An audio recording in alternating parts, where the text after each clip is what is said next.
bienvenidos. Muchas gracias por estar con nosotros nuevamente, ya con un poco más de facilidad con respecto a entrar a la plataforma. Como decía la hermana, por ahí ya uno se interioriza y puede entrar fácilmente.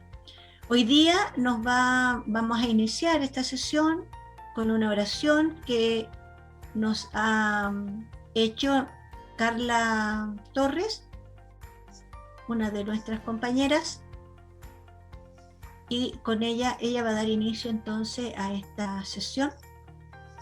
Ya, Carlita. Hola, buenas noches. Muchas gracias por permitirme entrar en sus casas. Bienvenidos a mi casa. Soporte si me pone power.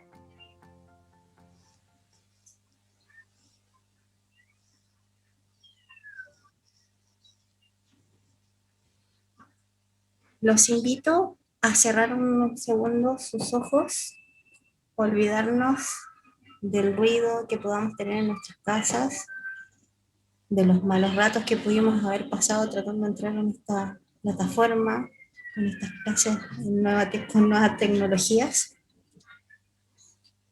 a respirar profundo y ponernos en la presencia del Señor para comenzar la oración del día de hoy. Dice el Señor: enseñen a cumplir todo lo que yo les he mandado. Yo estaré siempre con ustedes hasta el fin del mundo. Jesús mío, tú que eres tan grande, me conoces. Conoces mi corazón, mis virtudes y mis debilidades. Tú sabes que hay muchas cosas en mi corazón que me inquietan y me acongojan. Todo ello te lo ofrezco para encontrar en ti mi alegría.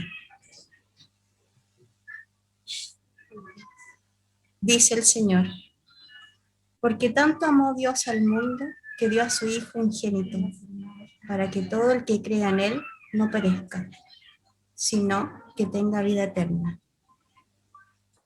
Amado Señor, que mis obras agraden a tus ojos, que cuando me pierda en la desolación, recuerde que tú eres mi única salvación.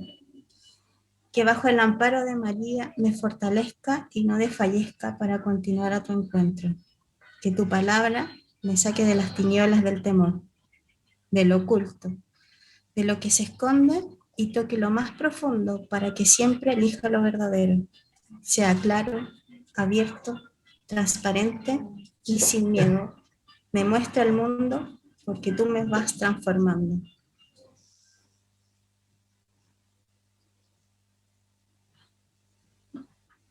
Para que Cristo resucitado conceda a la Iglesia ser con firmeza y valentía testimonio perseverante de su resurrección, roguemos al Señor. Para que Jesús, que dio la paz a sus apóstoles, también la conceda en abundancia a los pueblos, en especial nuestro país y quienes sufren diversos conflictos como Israel y Palestina. Roguemos al Señor. Escúchanos, Señor, te rogamos. Por los enfermos, los moribundos y todos quienes sufren por diversos motivos, para que Cristo transforme el sufrimiento en alegría que nadie pueda quitar. Roguemos al Señor. Escúchanos, Señor, te rogamos.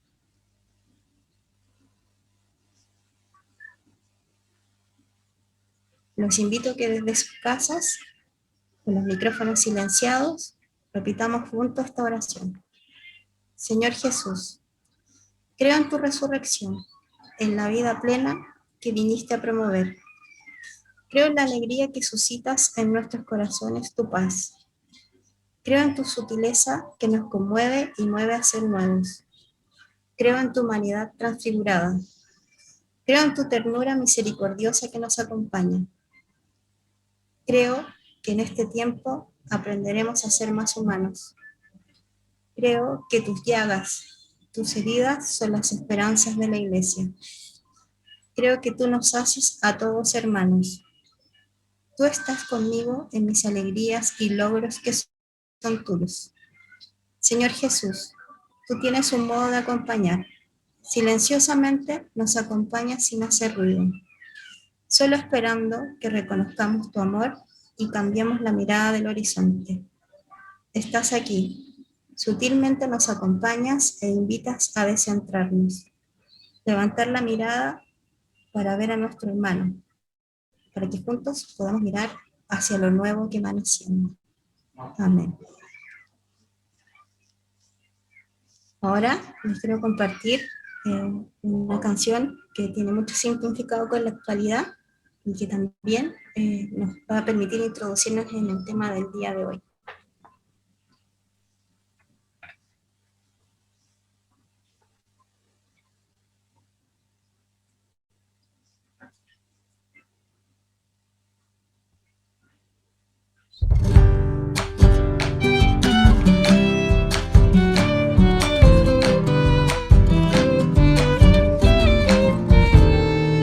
Han sido muchos los siglos de profunda oscuridad, de estar atados al miedo de no poder despertar, pero ya se están abriendo las flores del arrayán con sus blancos mensajes. Tarda la tierra en ararse, tarda el brote en asomar, tarda la herida en sanarse y el que busca en encontrar, pero este presente instante nunca deja de llegar. Para amar nunca es tarde. Vamos, vamos corazón, que se escuche en todas partes el galope de tu voz, el rugido de tu sangre. Vamos, vamos corazón, empodera tu sonido hasta hacernos resonar en un gran solo latido.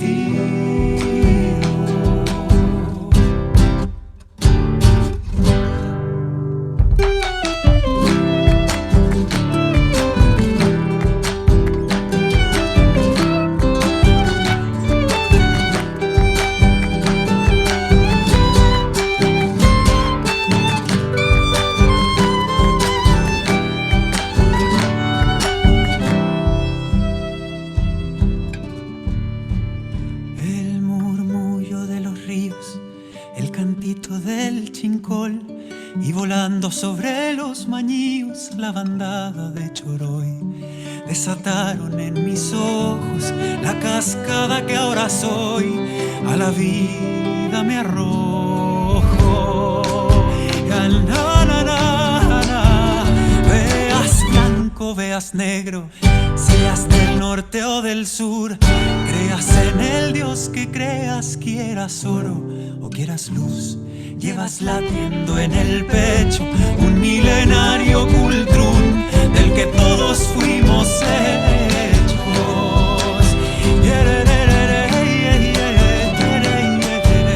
Vamos, vamos corazón, que se escuche en todas partes el galope de tu voz, el rugido de tu sangre. Vamos, vamos corazón, empodera tu sonido hasta hacernos resonar en un gran solo latido.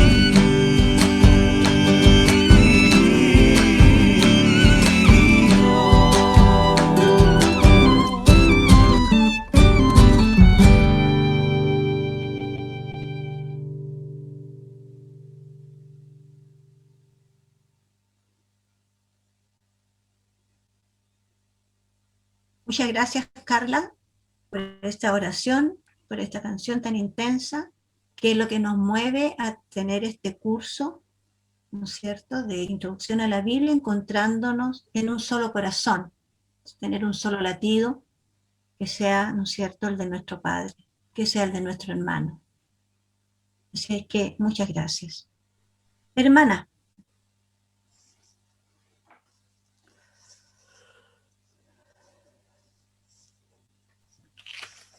Bueno, buenas noches a todos y a todas de nuevo. Hoy tenemos nuestra segunda sesión sobre este curso pastoral de introducción a la Biblia.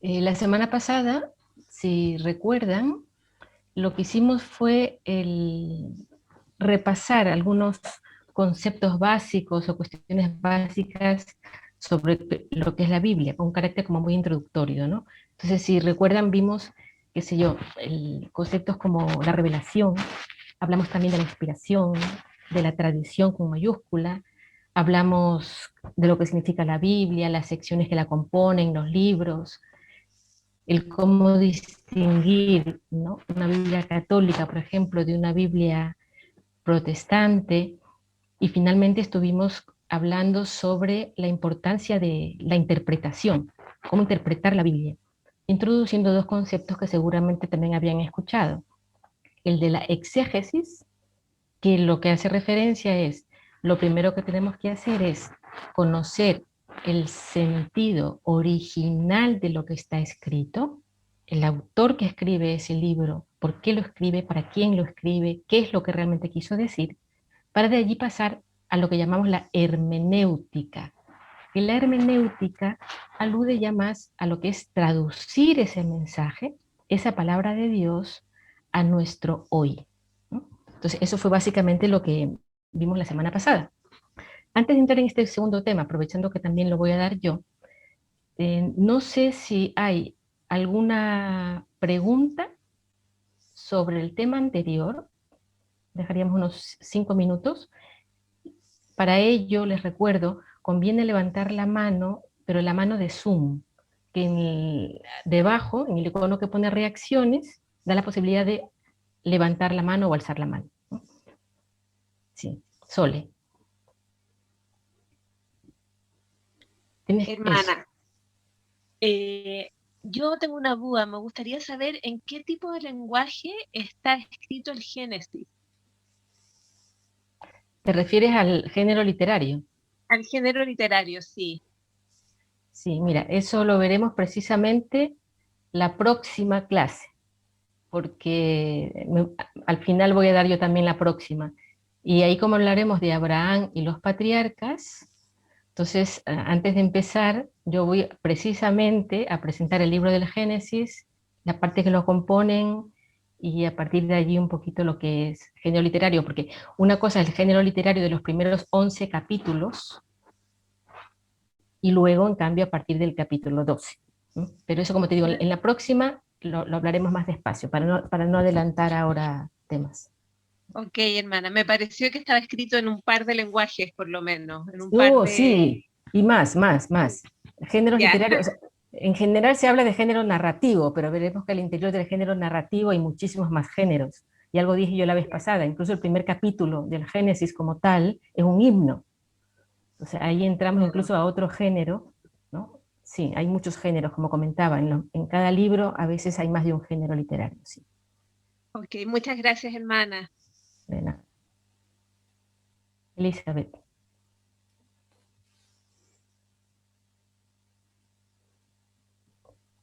Perdón, al tiro. Quiero ver el texto que quería consultarle del enviado, cuando habla justamente de género literario, cuando dice historiografía, Sí. dice, relata la historia real o imaginaria del pueblo de Dios, gran parte del Antiguo Testamento y más de la mitad del Nuevo Testamento inscribe esta categoría.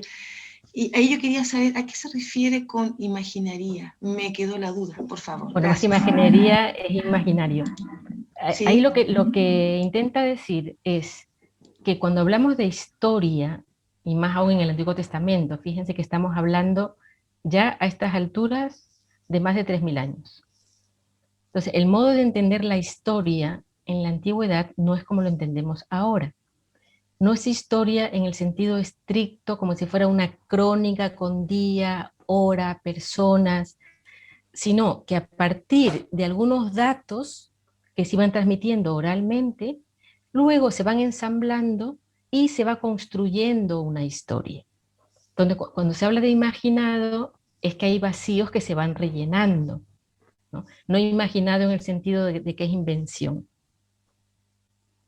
¿no? Julio.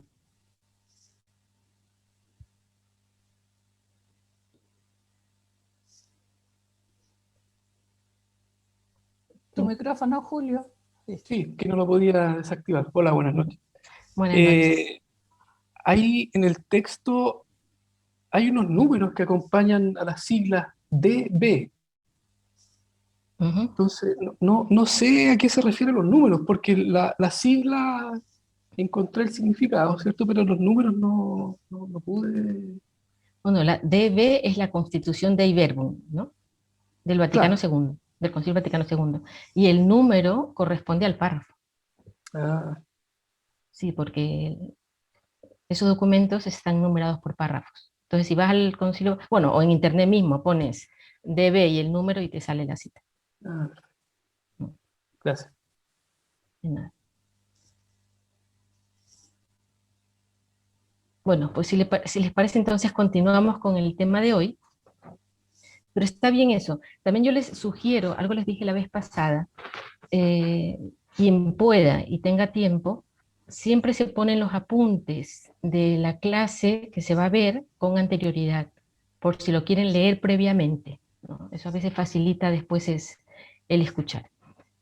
Y luego también, les recordé la vez pasada, que junto a los apuntes está esa guía de aprendizaje. Entonces, a veces es bueno, hasta antes de ver el tema, intentar contestarla para ver qué es lo que sabemos. Y después de ver el tema, nosotros mismos volvernos a hacer las preguntas para ver cómo vamos avanzando en el aprendizaje, ¿no? Bueno, hoy vamos a ver, como segundo tema, lo habrán visto, es sobre la geografía. Vamos a ver.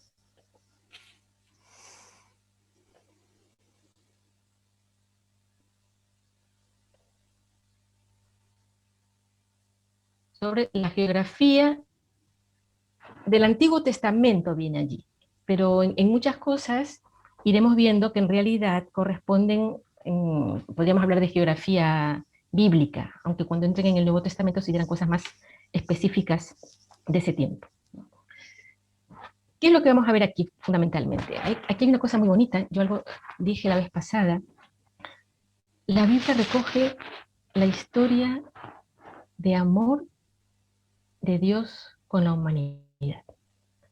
Dios decide revelarse, decide darse a conocer a un pueblo con la intención de poco a poco darse a conocer a toda la humanidad.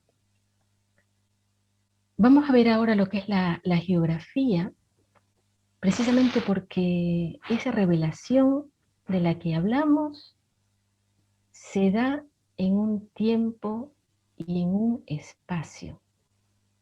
Por eso es una revelación histórica. Entonces vamos a adentrarnos hoy en lo que conocemos como la Tierra Santa. La llamamos Tierra Santa los creyentes, porque es allí donde acontecen la mayoría, por no decir todo, lo que es y se nos narra en el Antiguo Testamento y en los Evangelios. Si ven ustedes en este mapa mundi, ¿no?, y intentáramos localizar lo que llamamos la Tierra Santa, fíjense, a simple vista no la veríamos. Si la intentamos ubicar, está en un puntito aquí que impresiona el constatar que es un país muy pequeño, muy insignificante, y eso ya nos da a entender cómo Dios, desde el principio, elige y decide revelarse a alguien pequeño e insignificante. En la época, veremos, en que Dios se va dando a conocer, existen ya algunas grandes civilizaciones. Está Egipto, está Siria, Mesopotamia, y sin embargo, elige a unos pueblos nómadas. Igual que veremos que a lo largo de la historia va eligiendo personas sencillas y aparentemente insignificantes. este puntito que vemos aquí, si vamos ahora a irnos acercando, colocándonos sobre todo en esta zona, y si la agrandamos, vemos aquí gran parte de Europa, el norte de África, y esto que llamamos la Tierra Santa, o la Tierra de Canaán, que es como la llama sobre todo el Antiguo Testamento, está, fíjense, este es el mar Mediterráneo, está totalmente al este del mar Mediterráneo. Esto que ven aquí, amarillo. Si nos acercamos más todavía, aquí abajo ven el mapa, lo que actualmente conocemos como Israel y Palestina, solamente para que se hagan una idea, estamos hablando de unos 22.000 kilómetros cuadrados. Yo estuve buscando aquí en Chile qué región sería más o menos del tamaño de la tierra de Canaán, de Palestina, y sería, podrían haber dos comparaciones. Uno es más o menos del tamaño de la región del Biobío, más o menos. Y si no, como otra referencia, porque la región metropolitana tiene 15.000 kilómetros cuadrados más o menos, aquí hablamos de 22. Entonces sería la región metropolitana y media, es decir, un lugar muy pequeño. Sin embargo, pese a ser un lugar tan pequeño, está, veremos, situado en un lugar estratégico. Y por eso veremos que tiene, por su ubicación estratégica, una gran influencia e importancia política, militar, comercial y económica. Fíjense que está rodeada, por ejemplo, al sur tenemos Egipto, un gran país, una gran civilización, una potencia, ¿no? Un imperio en la época antigua, y más al este, países que iremos oyendo a medida que vayamos recorriendo la historia de la salvación, imperios como el asirio, la gran civilización de Mesopotamia, tenemos también a Persia, y después la importancia, fíjense, de que como está con el mar Mediterráneo, va a estar muy bien comunicada con Europa. ¿Qué significa esto también en la práctica? Que al estar en esa zona va a ser también muy propensa a sufrir invasiones de todos estos pueblos. Y por ese acceso que tiene por el Mediterráneo, va a sufrir también la invasión griega. El lugar en que la vemos aquí, que hablamos de un lugar estratégico, es también importante porque si se fijan, se convierte en un lugar de paso que va a comunicar Asia con África. Entonces, claro, aunque es un pueblo muy pequeño, al ser un lugar de paso, va a recibir influencias tanto de Oriente, influencias de África por Egipto, e influencia de Europa por el Mediterráneo. ¿Por qué es importante hablar del entorno físico? Porque aquí no se trata simplemente de una clase de geografía.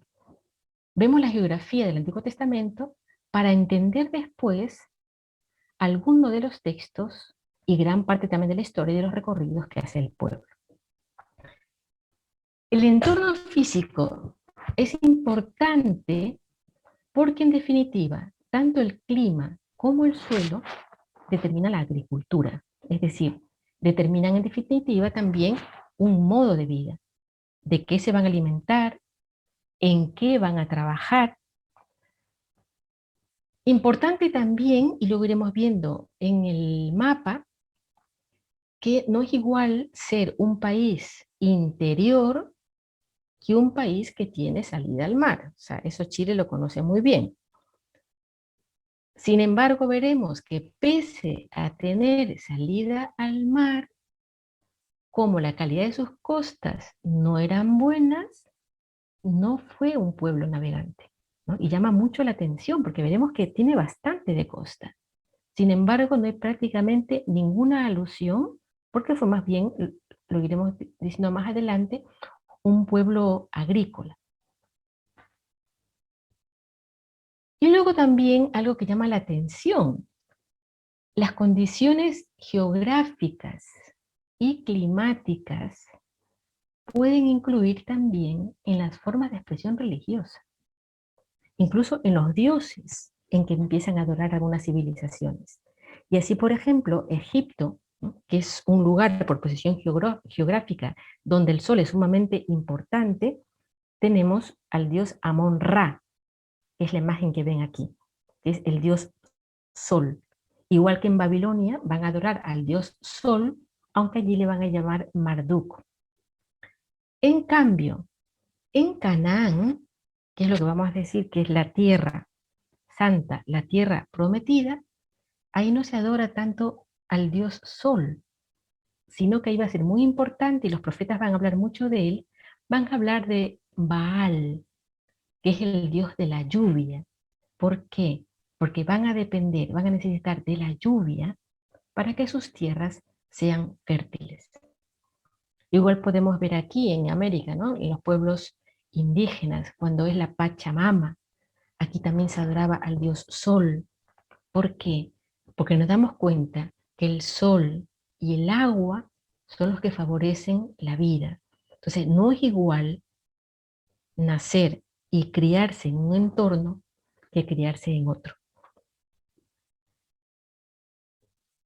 En cuanto a los nombres de lo que llamamos la Tierra Santa, ¿m? En la Biblia, si ustedes recuerdan, se habla fundamentalmente de la tierra de Canaán, ¿no? Aquí ven ustedes este mapa, ¿no? Se ve bastante bien, la tierra de Canaán.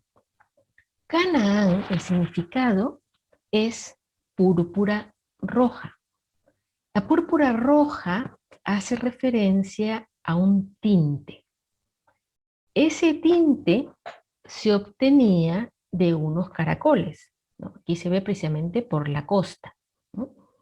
Eran muy famosos, sobre todo, en la zona de Tiro y Sidón, que es más aquí al norte, donde vemos escrito Fenicia, ¿no? Sin embargo, donde vemos Fenicia y Filistea, todo esto corresponde a territorios de Canaán. La púrpura roja era con la que se teñían también las telas. Era un color sumamente cotizado. Por eso, ese tinte y las telas que estaban teñidas con ese tinte, en esa época eran incluso más caras que el oro. Por eso, al tener tanta prevalencia de este color, el país termina tomando incluso ese nombre, Canaán. En la Biblia, Canaán también va a ser sinónimo de comerciante o de mercader, ¿no? Porque efectivamente, gracias a esos tintes, eran de los grandes exportadores de tela. Veo que hay una mano levantada. Lo que sí les voy a pedir, yo esta vez voy a hacer un corte a la mitad, ¿no? Entonces, allí para las preguntas pertinentes, y así podemos aprovechar un poquito el tiempo, ¿no? Pero tengan registradas las preguntas. Otra cosa que llama la atención es que Fenicia, esto que ven al norte, también se deriva de un término griego, fénix, que significa igualmente púrpura roja. Esto nos da a entender la importancia que tuvo esto en el comercio, hasta el punto, como digo, que ese pequeño detalle terminó dando el nombre a todo el país. Entonces, la tierra de Canaán es uno de los principales nombres que se le da. Otro nombre que también se usa mucho es el de Palestina, ¿no? ¿De dónde viene el nombre Palestina? Tiene un origen griego, ¿no? ¿Por qué? Porque es el nombre que los griegos dieron en cambio a esta pequeña zona que ustedes ven aquí amarilla, que es Filistea. Ellos le llamaban Filistía, que era una zona costera. Si ustedes recuerdan, Filistea en el Antiguo Testamento hace referencia a esta escena de David con Goliat. O sea, Goliat era filisteo. Inicialmente la Tierra Santa no era todavía un país compacto. Habían zonas que había que ir conquistando poco a poco, y de hecho el pueblo de Israel estuvo siempre en conflicto con los filisteos precisamente porque eran zonas fronterizas, ¿no? Pero en todo caso, ¿qué es lo verdaderamente importante? Que nos quedemos con que estos son los dos nombres más usuales para referirse a la Tierra Santa en el Antiguo Testamento. La tierra de Canaán, que incluye, insisto esto, Fenicia al norte, Filistea un poquito más al centro, que hoy corresponde más o menos a la Franja de Gaza, o el nombre de Palestina. Antes yo les comentaba que esto está en un lugar estratégico. Está en lo que se conoce como la media luna fértil. Media luna porque tiene esta forma de media luna, ¿no? En el mapa, ¿qué es lo que veríamos? Todas estas zonas amarillas son desérticas. Es un clima durísimo. Sin embargo, esta zona, aquí donde vemos Mesopotamia, como están los ríos Tigris y Éufrates, era una zona muy fértil. E igual, aquí en Egipto, que tenemos el río Nilo y con el delta del Nilo, era otra zona también muy fértil. Por lo tanto, toda esta media luna, una vez más, la zona de Palestina se convierte en lo que llamaríamos un pasillo costero. ¿Por qué pasillo costero? Porque comunica una vez más esta zona fértil, más al norte, con esta otra zona fértil de Egipto, más al sur. Siempre que se intentaban trasladar de Asia hacia África, obviamente no iban a atravesar el desierto, que era tremendamente hostil, sino que atravesaban por esta parte norte, que era la parte más verde, más fértil, y una vez más tenían que atravesar por Palestina.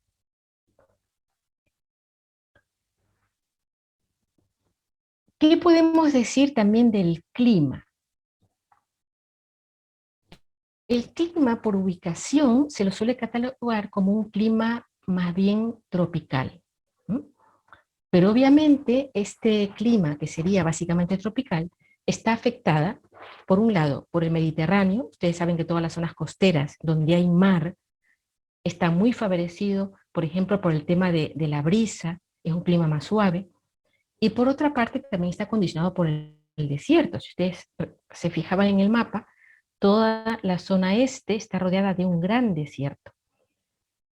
Las zonas más próximas al desierto pues son zonas mucho más secas y zonas mucho más calurosas.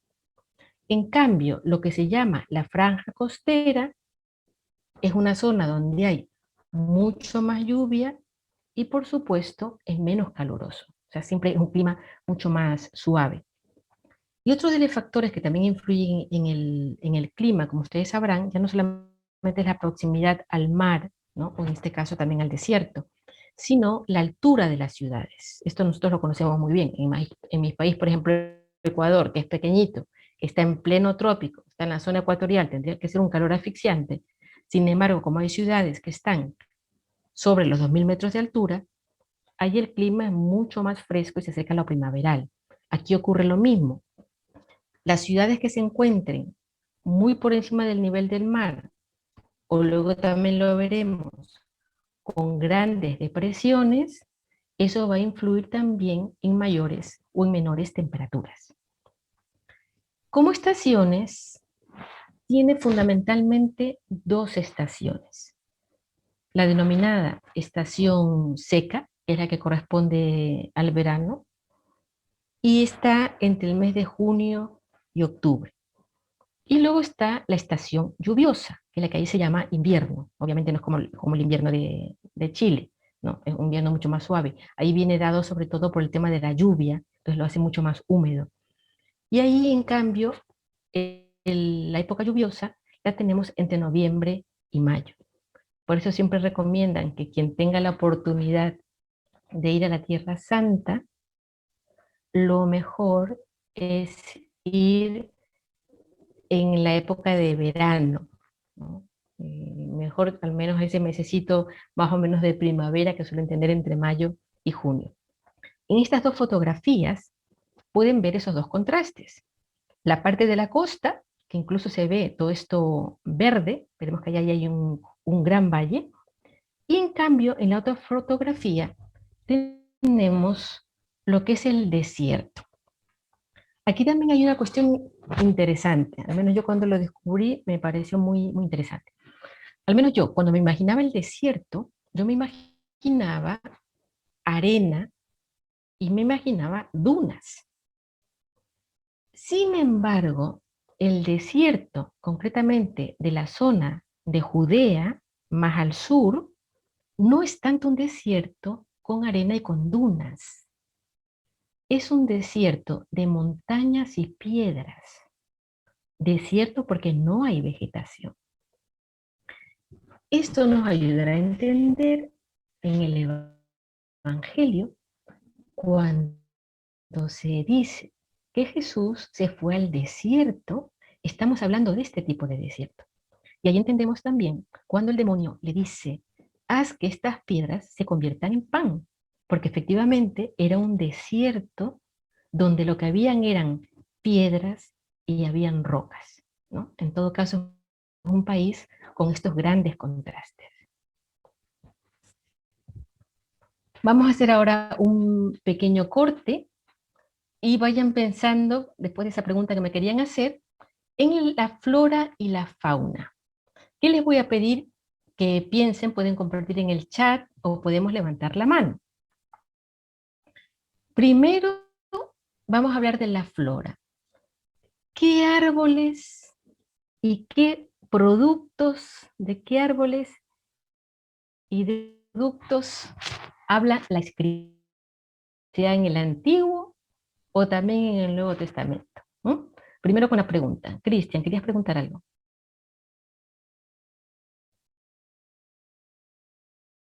¿Cristian? Sí. Sí, ahí sí. ¿Sí? ¿Se escucha? Sí, se escucha. Ah, ya. Gracias. Sí, es que una pregunta muy breve en relación a los nombres, porque Sí. usted ha dicho que hay varios nombres a lo largo de la historia, pero ¿cuál sería el nombre que se le podría dar actualmente? ¿O hay una división? ¿Israel o Palestina? No sé Bueno, si... ahí nos... Claro, sí, sí, te explicas. En la Biblia, como te decía, es Canaán, está clarísimo. De hecho, cuando veamos prometida es Canaán. Luego hay esas pequeñas tribus, Fenicia, Filistea, etc.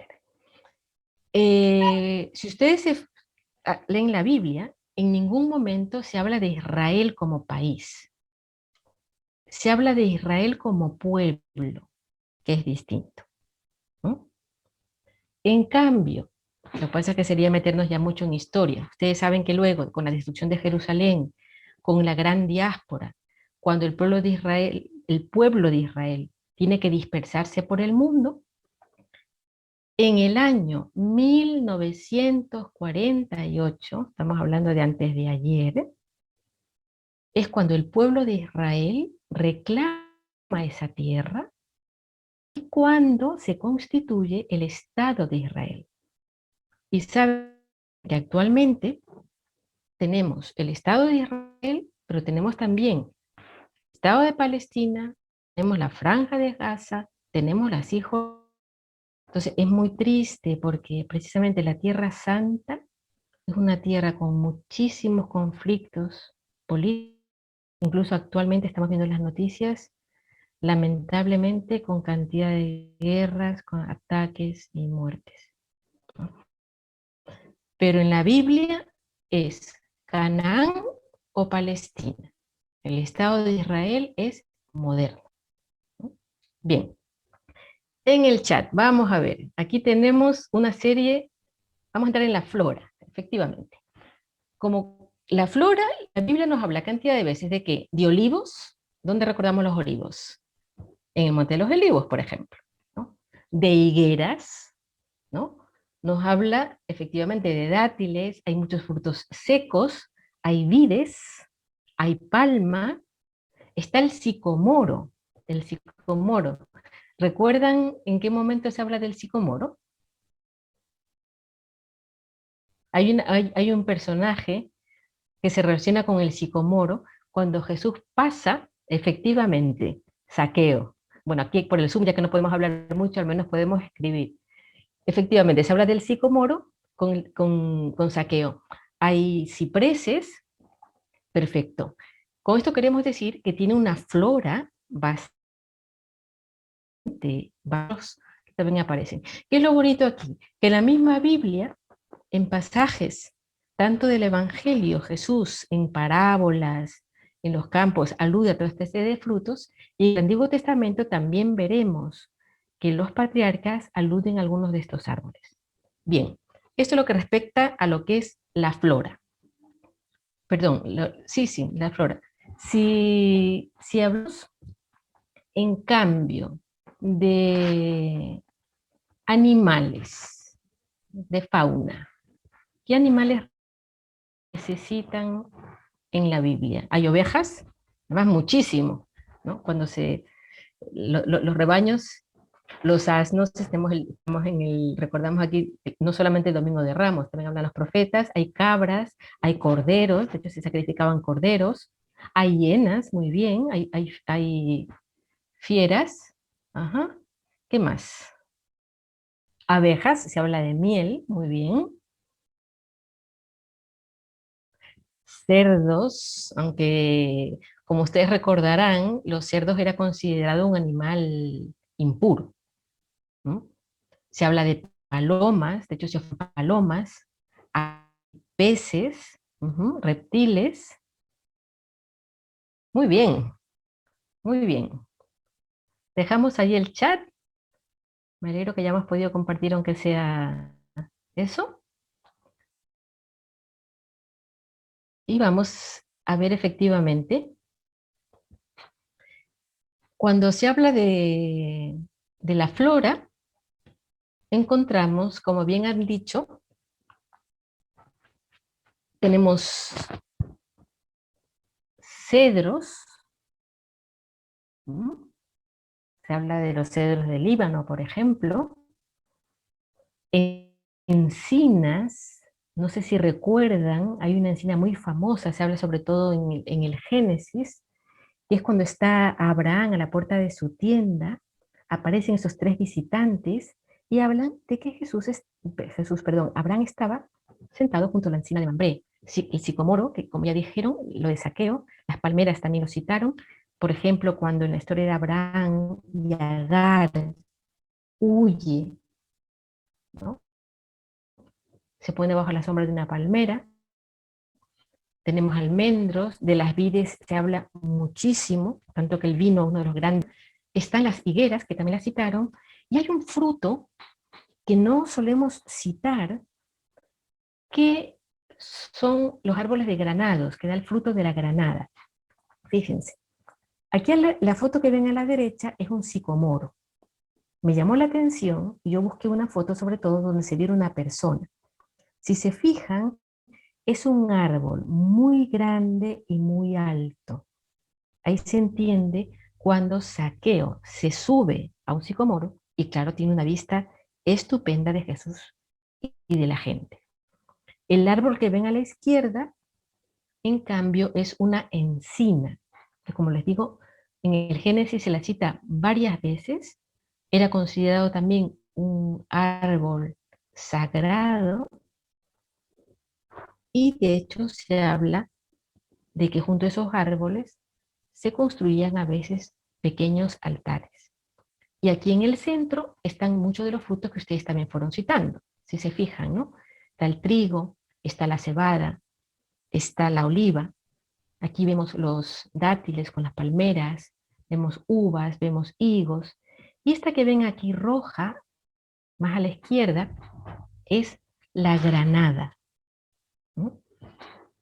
Este fruto no lo hemos oído en el Evangelio, por eso a nosotros a veces no nos resulta muy familiar, salvo que estemos muy familiarizados con el Antiguo Testamento. Es tan importante que se considera incluso la fruta más simbólica de lo que es Palestina. Esto lo podemos ver sobre todo en el libro de los Números, cuando se habla de esa incursión, cuando después del Éxodo, ¿no? Han ido atravesando el desierto, van a entrar a la Tierra Santa, va una pequeña expedición a esa tierra prometida, y entre los productos del lugar que traen uvas, traen higos y traen también granadas, ¿no? Como fauna, como bien dijeron, ¿no? Hay bastantes animales, o sea, fieras diríamos. Uno de los animales más simbólicos, aunque ahora lamentablemente desde la Edad Media parece que ya no hay, es el león. Hay una escena muy conocida en la Biblia, por eso yo puse aquí esta imagen de David, ¿no? A David muchas veces se lo representa, él era pastor, cuidaba las ovejas, y una vez tuvo que luchar contra un león precisamente para defender a su rebaño. El león era una figura tan importante que llegó a ser el símbolo de Jerusalén. Era el símbolo también de una de las tribus más significativas, que era la tribu de Judá. Se le llamaba el león de Judá. Era símbolo de poder.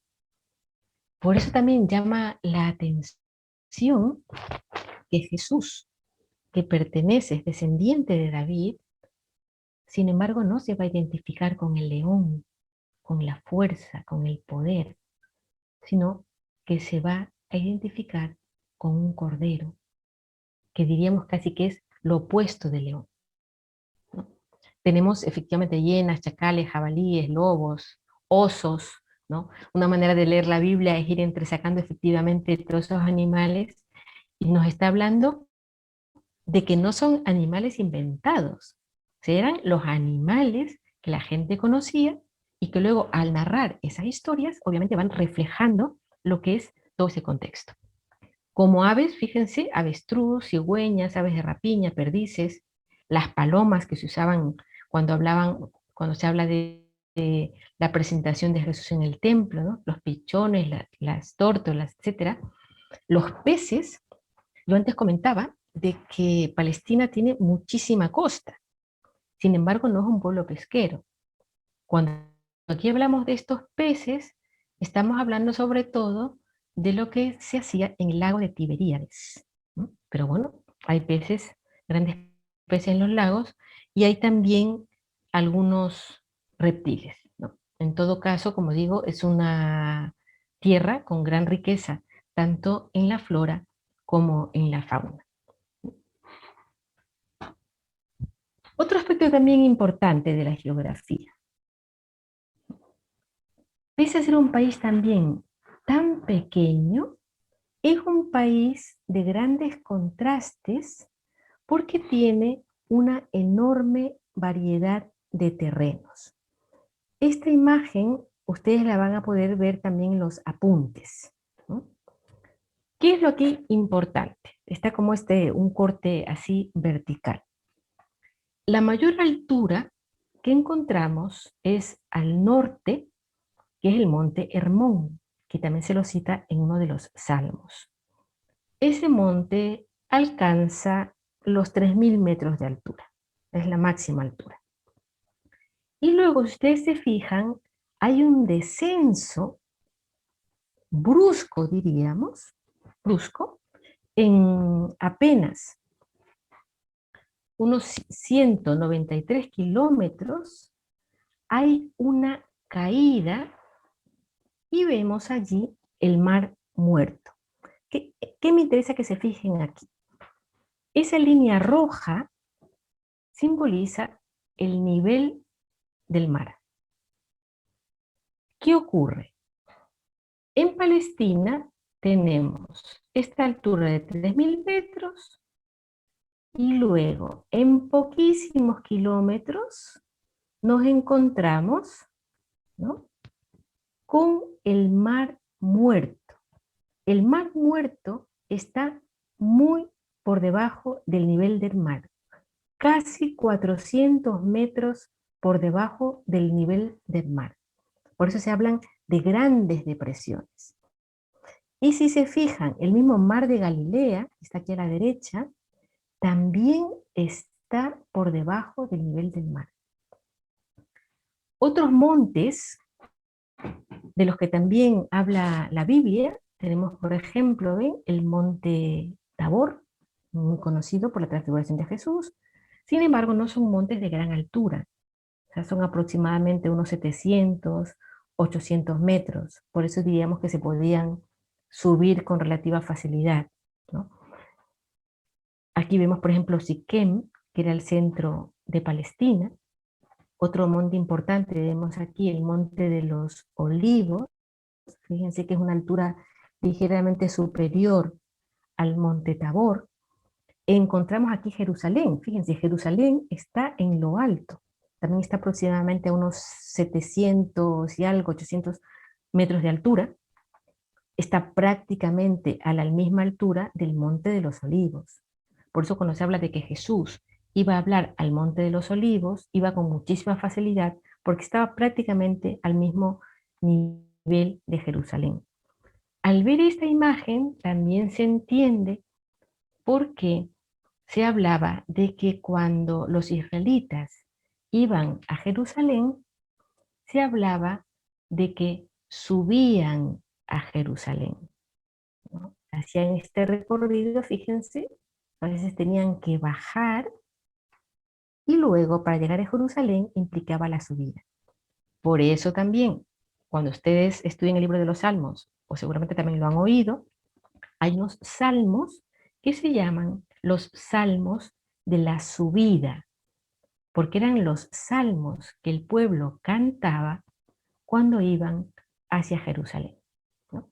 Y otro monte también aquí muy conocido, pues el monte Hebrón. Aquí lo significativo, como digo, es alturas máximo 3000, pero sobre todo estas grandes depresiones del Mar Muerto o del Mar de Galilea, que están por debajo del nivel del mar, ¿no? Otra característica también, es una tierra de llanuras y desiertos, ¿no? En este mapa podemos ver como las 4 grandes regiones, diríamos. Hay una región, la que ven aquí con el número 1, que es la conocida como la llanura costera, como su nombre lo indica, no hace falta mucha explicación. Está en verde, es una gran llanura y está en la costa, ¿no? Una segunda región, que es esta región montañosa en el centro, es una cordillera que se divide en 2 ramales, ¿no?, que también se puede ver aquí. Luego tenemos el Valle del Jordán, que es lo que podemos aquí ver en verde, ¿no?, que es toda la zona que va recorriendo el río Jordán, del que hablaremos más despacio después. Y más al este, que en realidad ya no corresponde a Palestina, es el gran desierto arábico. O sea, ese sí es desierto, desierto, con dunas, con arena y muy, muy duro a la hora de atravesar, ¿no? En esta gran llanura costera, ¿no?, y al norte, sobre todo, aquí se interrumpe solamente por el monte Carmelo, que les sonará por el profeta Elías, ¿no?, tanto en esta llanura costera como aquí al norte, que corresponde a Galilea, que es la zona donde creció Jesús, está el valle de Jezreel, es una zona muy cultivable, ¿no? Por eso también toda la región de Galilea donde crece Jesús es una zona agrícola. Antes veíamos en el mapa, ¿no?, como ven, esta parte más verde, que se habla del río Jordán. En esta otra imagen, ¿qué es lo que vemos y que llama muchísimo la atención? El río Jordán forma parte de la que se denomina la Gran Grieta del Valle. Si recuerdan, cuando veíamos esa infografía, esa gráfica de las alturas, el Mar Muerto, que vemos aquí al sur, y el lago de Tiberíades o Mar de Galilea, están por debajo del nivel del mar. ¿Con qué nos encontramos allí? Con una gran grieta o una gran depresión, como si fuera una cañada, pero obviamente es mucho más pronunciada que una cañada. Dicen que muy probablemente ese fue un valle. Lo que pasa, está situado entre dos fallas, y en un momento dado, ese valle se hundió, dando como resultado esta gran hendidura. Entonces, el río Jordán, ¿no? Si se fijan, que nace más bien al norte, pasa por el lago de Tiberíades o Mar de Galilea, muy citado en el Evangelio, continúa y sigue y atraviesa también el Mar Muerto. Claro, cuando vemos las gráficas nos parece sin más un río, pues sí, va del norte al sur y rectito. Sin embargo, si vemos una imagen aérea, el río Jordán tiene muchísima curvatura y muchísimos recovecos. Es un río bastante estrecho, por lo tanto no es un río navegable, tampoco es que sirviera como gran acuífero, pero como es natural, a las orillas del río, si se fijan en la fotografía, aunque en esa gran grieta es muy desértica, lo que es la orilla propiamente del río Jordán, pues tenemos lo que son pues, zonas verdes y vegetación. Pero sin embargo, y vuelvo atrás, ¿sí? Aquí si ustedes se fijan, al norte tenemos Galilea, ¿no? Que es donde se cría Jesús, la zona de Nazaret. Al sur tenemos Judea. Judea está a la altura del Mar Muerto. Es famoso el río Jordán porque allí era donde bautizaba Juan. Y en la zona correspondiente aquí a Judea. Vemos también aquí Jericó. Importante también esta zona y esta gran depresión, porque aunque ahí en la fotografía veíamos una parte verde, básicamente también allí hay muchísimo desierto. De hecho aquí pueden, no sé si lo pueden leer, pone el desierto de Judea. Cuando el Evangelio dice que Jesús va al desierto, se refiere a este desierto. En este desierto, además, habían cuevas. En esas cuevas muchas veces se podía pernoctar o protegerse de la lluvia. Muchos profetas también se hospedaban en esas cuevas. Y en esta zona también de estas cuevas, ven, alrededor del Mar Muerto, es donde encontramos las famosas cuevas del Qumran, donde se encontraron aquellos rollos famosos que se habla de los rollos del Mar Muerto, precisamente porque están aquí, ¿no? Entonces, cuevas, ¿por qué? Porque está situado, como digo, en el desierto, ¿no? Pero ese desierto muy concreto, como digo, está hecho de piedra, de montañas, no tanto de dunas y de arena. Y como digo, tenemos esa otra fotografía, ¿no?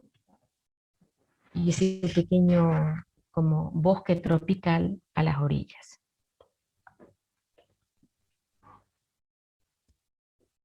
Y finalmente, otra de las características que nos conviene tener en cuenta es el gran mar Mediterráneo.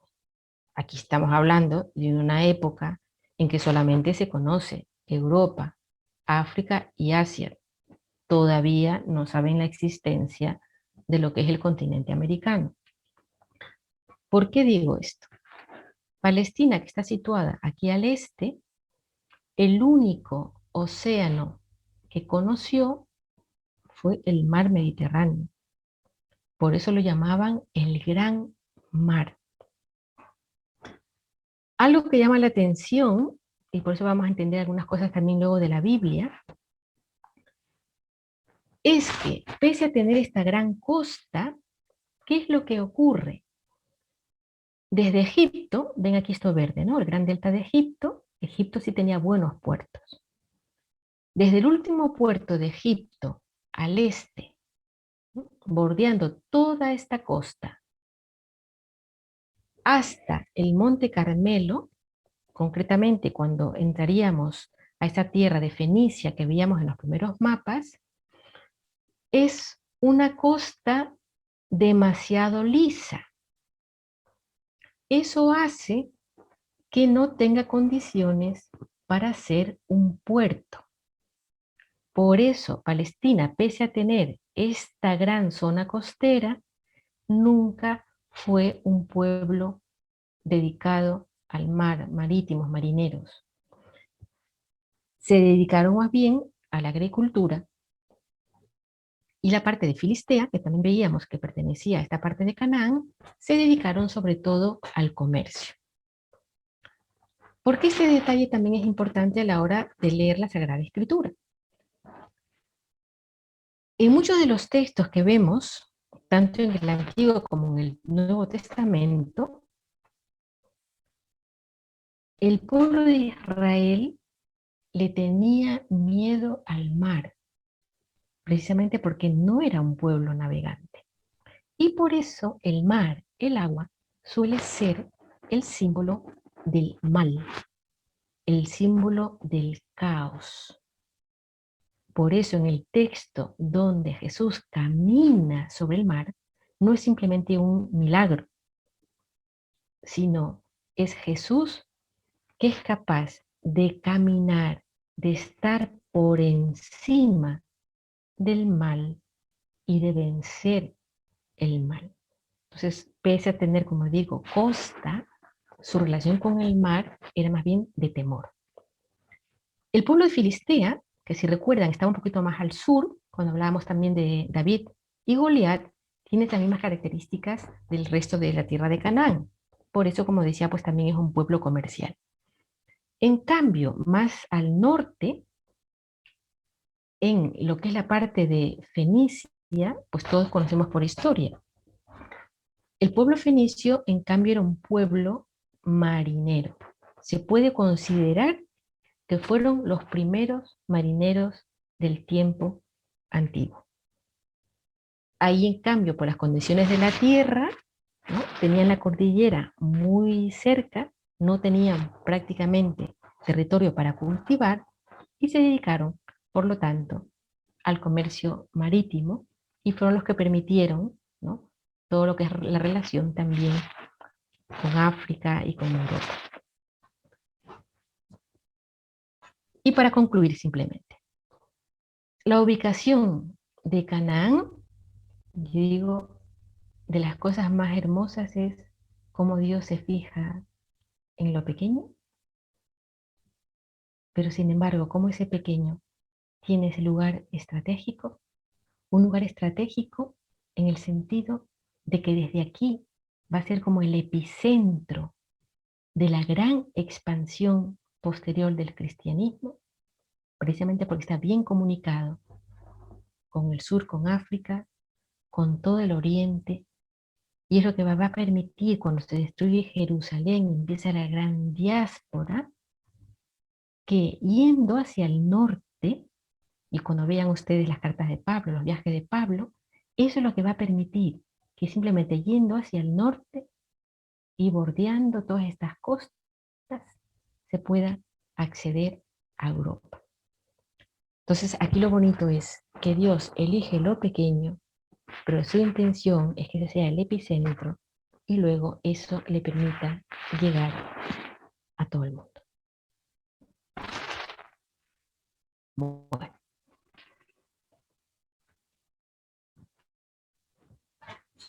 Esto es, como digo, grosso modo, tener una idea de la geografía, y ojalá yo les recomiendo, cuando lean la Biblia y aparezcan lugares, cojan un mapa, vean cómo se mueven, cómo se trasladan, cómo atraviesan el desierto, cómo tienen que subir a la montaña, ¿no? Porque nuestro Dios es un Dios de la historia, actúa en el tiempo y en el espacio. Entonces es importante situarnos también en el espacio. Bueno. No sé si tienen alguna pregunta, comentario, nos quedan solo unos minutitos. En los apuntes verán muchos más detalles, ¿no? Y como yo también voy a estar en la próxima, porque al final la profesora que iba a dar la parte de Abraham y los patriarcas no ha podido, lo voy a dar también yo. Siempre podemos empezar con un momento de preguntas, pero no sé si ahora quieren comentar o preguntar algo.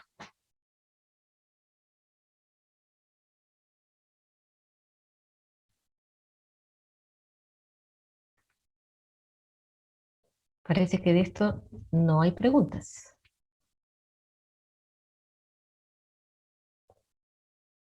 Si alguien quiere hablar, recuerden, porque los micrófonos están silenciados, pero ustedes mismos les pueden quitar el silencio y comentar. Ojalá alguna vez tengan la oportunidad de ir a Tierra Santa. Está bastante lejos de aquí, pero bueno. Dígame, Roberto. Hola, buenas noches, hermana. Buenas noches. Siempre me ha llamado la atención ese tema de que el pueblo israelita, y también en tiempo de Jesús, no cultivaran el mar, sino que estuvieran incluso más adentro, ¿no? O sea, toda la historia de Jerusalén, Galilea, Belén, Nazaret, ellos están a kilómetros del mar. ¿Qué los llevó a no participar, a no explotar esa parte del mar? Sí, la única explicación, yo tampoco soy muy experta en eso, pero la explicación que dan los que estudian esto es precisamente que justo esa parte de la costa, porque es curioso, la parte de Egipto hay grandes puertos y tenían una gran flota. Toda la parte de Fenicia, hasta el punto de ser los primeros marineros, una gran flota porque tenían buenos puertos, pero en cambio todo lo que es la costa palestina no era propicia para lo que era la navegación. Y como seguramente vienen de lo que es Oriente, se adentraron más bien por la zona montañosa, y fíjense que al norte, en la parte de Galilea, en los grandes valles es donde desarrollan la agricultura. Pero no, curiosamente, no fue la parte costera propicia para la pesca. Sí como valle, ¿eh? O sea, para cultivo sí, pero no para pesca. A mí también me ha llamado siempre la atención. Aquí preguntan, durante el Éxodo, ¿cuál fue la ruta? Eso lo veremos en el tema 4.